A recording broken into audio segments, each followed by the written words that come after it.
ప్రభునామన నా ప్రియ సహోదరి సోదరులకు నా జీవనందలు తెలియపరుస్తున్నా. నేను మీ సాల్మన్. ఈరోజు ఒక చిన్న విషయాన్ని నేర్చుకునే ప్రయత్నం చేద్దాం. అదేంటంటే, నువ్వు దేని గురించి అయితే ప్రార్థన చేస్తున్నావో అది నేను పొందుకుంటాను అని నువ్వు నమ్ము.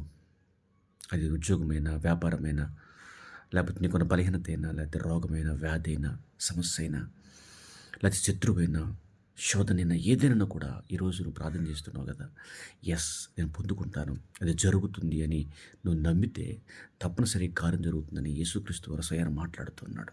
ఆయన మరొక చోట మాట్లాడుతున్నాడు, బిడ్డారా నమ్ముట నీ వల్లైతే నమ్మవారికి సమస్తము సాధ్యమే. నిజం మాట్లాడుతున్నాను. ఒకరోజు సహోదరి 12 ఏళ్ళగా రక్తస్రావం కలిగినటువంటి స్త్రీ ఒక సేవకుడు మాటలు విని ఆ బిడ్డ తన మనసులో అనుకుని వెళ్ళి సేవకుడు వస్త్రాన్ని తాకినప్పుడు ఆ బిడ్డకి స్వస్థత కలిగింది.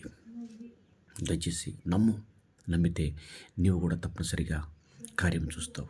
నీ ఇంటిలో, నీ కుటుంబంలో, నీ చేతి వృత్తిలో, నీ వ్యాపారంలో, నీ ఉద్యోగంలో, ఎవ్రీథింగ్ ప్రభు కార్యం చేయనుగాక.